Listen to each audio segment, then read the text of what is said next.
ये है दीपक रावत।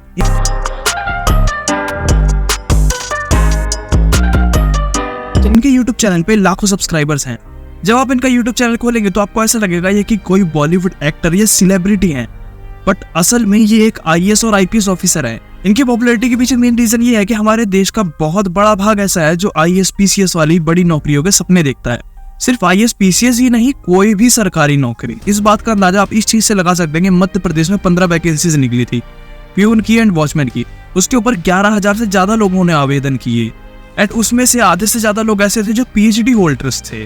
तो इस बात से आप ये सोच सकते हैं कि सरकारी नौकरी के लिए हमारे देश का युवा किस हद तक पागल है।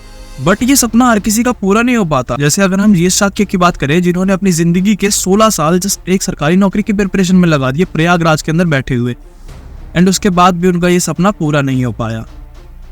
तो आज हम इस वीडियो के अंदर ये समझने की कोशिश करेंगे कि इतनी तपस्या आखिर एक सरकारी नौकरी के लिए क्यों, एंड क्या ये सच में वर्थ इट है। सो चलिए शुरू करते हैं। सबसे पहले हम ये समझते हैं कि इतने सारे लोग सरकारी नौकरी के पीछे भाग क्यों रहे हैं। इसके मेनली 2 रीजन है। सबसे पहला रीजन है कंफर्ट एंड सिक्योरिटी। जब आप कभी भी किसी प्राइवेट जॉब के बारे में सोचते हैं तो उसमें आपके दिमाग में क्या थॉट आता है, ये कि मैं किसी बड़े से कैबिन के अंदर बैठा होऊंगा, उसमें AC लगा होगा एंड मेरे पास एक प्यून होगा जो मेरी फाइल्स को इधर से उधर लेके जाएगा। ये सच नहीं है। इसे कहते हैं व्हाइट कॉलर जॉब, जो कि बहुत कम लोगों को मिलती है। जबकि इंडिया में मोस्ट ऑफ द पीपल को जो जॉब मिलती है प्राइवेट सेक्टर्स में वो होती है ब्लू कॉलर जॉब। हम किशोर का एग्जांपल लेके समझते हैं।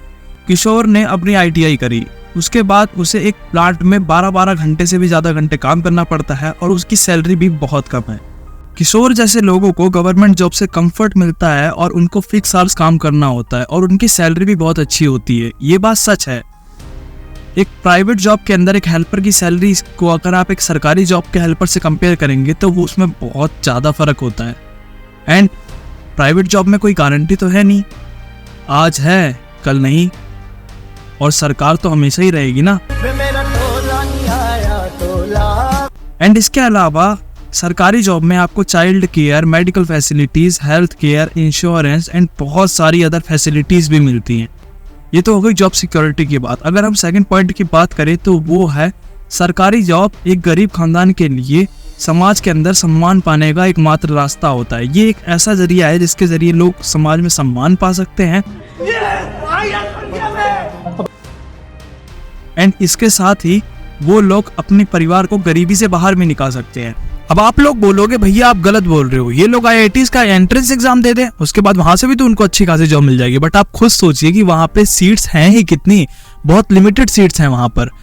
एंड सेकंड रीजन हमको ये समझना होगा कि इस एग्जाम में कौन लोग होते हैं जो सबसे ज्यादा अपीयर करते हैं। एक सर्वे ने बताया 65% ऑफ द पीपल जो इस एग्जाम में अपीयर करते हैं वो सब रूरल बैकग्राउंड से होते हैं। वो ये लोग होते हैं जिनकी एजुकेशन जो है वो उनकी क्षेत्रीय भाषा में हुई है और उनको इंग्लिश एंड अदर लैंग्वेजेस के बारे में बहुत ज्यादा पता नहीं होता और उनके पास कुछ ऐसी हाई पेइंग जॉब्स वाली स्किल्स भी नहीं होती क्योंकि वो ग्रामीण इलाके से आते हैं। जीवन जो कि जयपुर के अंदर सरकारी जॉब की प्रिपरेशन कर रहे थे, उन्होंने बताया कि प्राइवेट जॉब्स 2 तरह की होती हैं। फर्स्ट वो जिनके अंदर अच्छा खासा मोटा पैसा तो मिलता है बट उसके साथ ही उन्हें क्या करना होता है, उस जॉब में या तो इंग्लिश बोलनी आनी चाहिए और एक हाई पेइंग स्किल आनी चाहिए उनको। एंड सेकंड कैटेगरी में वो जॉब्स होती हैं जिनके अंदर उन्हें 12-12 घंटे 14-14 घंटे काम करना होता है जस्ट 10-10 हज़ार रुपए के लिए। जैसे भी ज्यादातर लोग गवर्नमेंट जॉब्स की प्रिपरेशन में अपना ज्यादा टाइम देना पसंद करते हैं। एंड उसी सेम सर्वे ने ये भी बताया कि जो लोग गवर्नमेंट जॉब्स में अपीयर करते हैं उसमें 40% से ज्यादा लोग किसान हैं। एंड आपको तो ये पता ही होगा कि हमारे देश में किसानों की क्या हालत है, इसीलिए ज्यादातर लोग गवर्नमेंट जॉब को ज्यादा प्रेफरेंस देते हैं। जैसे अगर हम अनिल की बात करें, वो अपने गांव को छोड़कर प्रयागराज में शिफ्ट हो गए और वहां पर वो गवर्नमेंट जॉब की प्रिपरेशन करने लगे क्योंकि उन्हें ऐसा लगता है कि वो जब गवर्नमेंट एग्जाम को क्लियर करेंगे तो वो उनकी फैमिली के लिए एक रोड मैप क्रिएट करेगा। ऐसा फैमिली लोग में चाहते हैं कि लोग एक गवर्नमेंट जॉब मिल जाए जिससे से फैमिली में सपोर्ट हो जाए और आने वाली जो पीढ़ियां हैं उनके लिए भी एक रोड मैप तैयार हो जाए और उनको गरीबी से तो निकालेगा ही बल्कि उनके पूरे परिवार को भी समाज में सम्मान दिलवाएगा। गवर्नमेंट जॉब मिलने से सिर्फ आपका ही सम्मान नहीं बढ़ता, गवर्नमेंट जॉब मिलने से सिर्फ आपका ही सम्मान नहीं बढ़ता, आपके परिवार का सम्मान भी बढ़ता है समाज में, जिससे आपकी शादी की संभावनाएं बढ़ जाती है या आसान शब्दों में कहा जाए तो आपको मोटा दहेज मिलने की संभावनाएं ज्यादा बढ़ जाती हैं। अरे भाई इकलौती लड़की है, किसी भी अरे गहरे से थोड़ी ब्याह देंगे। अरे भाई करते क्या हो? सरकारी प्यून हूं। जी। जैसे हरियाणा में ज्यादातर लड़कियों के माता पिता ऐसे लड़कों की तलाश करते हैं जिनके पास गवर्नमेंट जॉब हो। एक टीचर ने अपनी बेटी की शादी में 60 लाख रुपए खर्च कर दिए जस्ट इसलिए क्योंकि उसकी दामाद की सरकारी नौकरी थी, वो भी क्लर्क की। एक मैरिज ब्यूरो की रिपोर्ट में तो ये तक पता चला कि अगर आपकी सरकारी नौकरी है, अगर क्लर्क की, तो आराम से आपको 15-20 लाख रुपए तक का दहेज मिल सकता है, जिसमें 10-15 लाख की गाड़ी भी इंक्लूडेड हो सकती है। दहेज लेकर शादी करोगे या फिर? मैम हम तो फ्री में करेंगे, करिएगा आप।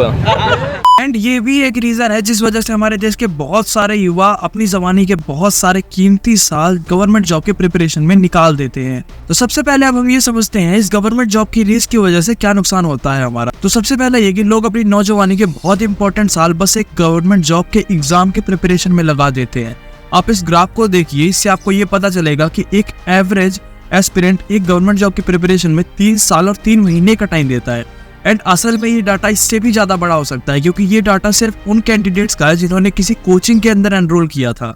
एंड बहुत से एस्पिरेंट तो किसी कोचिंग में एनरोल ही नहीं करते, वो सेल्फ स्टडी करते हैं। जैसे अगर हम अभय का एग्जाम्पल ले तो जो जयपुर के अंदर 7 साल से प्रिपरेशन कर रहे थे, पर जैसे जैसे उनके ऊपर उनकी फैमिली का बर्डन बढ़ता गया तो उन्होंने किसी कोचिंग इंस्टीट्यूट के अंदर पढ़ाना चालू कर दिया। और उन्होंने बताया कि शुरू में तो सब लोग एक पुलिस वाला बनने का या पुलिस ऑफिसर बनने का सपना देखते हैं, पर जैसे जैसे उनको फेलियर्स का सामना करना पड़ता है उसके बाद वो किसी भी गवर्नमेंट जॉब का एग्जाम देने लग जाते हैं, जिसकी वजह से कंपटीशन बहुत ज्यादा बढ़ जाता है क्योंकि ओवर क्वालिफाइड लोग भी सभी एग्जाम्स के अंदर, छोटे मोटे एग्जाम्स के अंदर भी अपीयर करने लग जाते हैं। फॉर एग्जाम्पल एक पुलिस मैसेंजर की जॉब जो एक थाने से दूसरे थाने तक सिर्फ फाइल ट्रांसफर करता है, उसके लिए भी 1 लाख से ज्यादा कैंडिडेट्स ने फॉर्म भर दिए थे, जिसके अंदर 3700 प्लस ऐसे लोग थे जिन लोगों के पास PhD थी।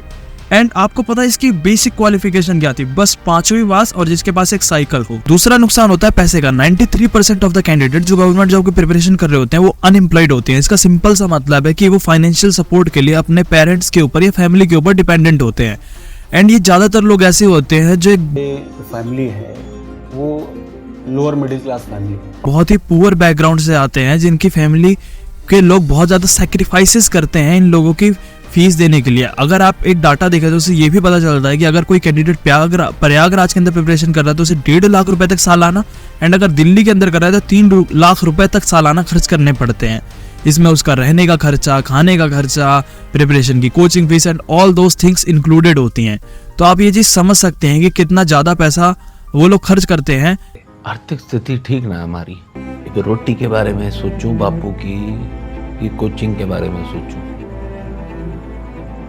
ये हालत है। कर्जा हो रखे। जैसे अगर हम एक रमेश का एग्जांपल लेते हैं, वो बताते हैं उनकी फैमिली में उनके माता पिता ने अपनी जमीनों को बहुत ही कम दाम पे बेच दिया जस्ट इसलिए ताकि वो अपनी प्रिपरेशन अच्छे से कर सकें। तीसरा सबसे बड़ा नुकसान होता है किसी भी देश की इकोनॉमी का। जैसे हमारे देश का जो यूथ है उसके अंदर 20 से 24 साल की उम्र में 42% लोग ऐसे हैं जो अनएम्प्लॉयड है, जबकि यही डाटा 30 से लेकर 34 साल की उम्र में 0.8% हो जाता है।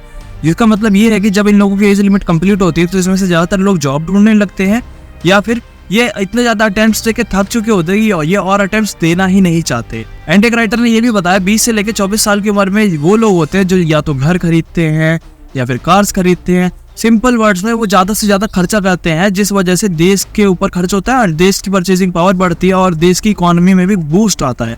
बट जब हमारे देश का युवा 30 साल तक की एज तक किसी एग्जाम की प्रिपरेशन करता रहेगा और अनएम्प्लॉयड रहेगा तो वो ज्यादा खर्च ही नहीं कर पाएंगे, तो हमारे देश की इकोनॉमी बढ़ेगी कैसे? जैसे रिजर्व बैंक ऑफ इंडिया बताता है कि जो प्राइवेट सेक्टर की कंपनीज हैं इन्होंने बहुत सालों से अपनी फुल कैपेसिटी के ऊपर काम ही नहीं किया, जिस वजह से ज्यादा जॉब्स भी क्रिएट नहीं हो पाती हैं।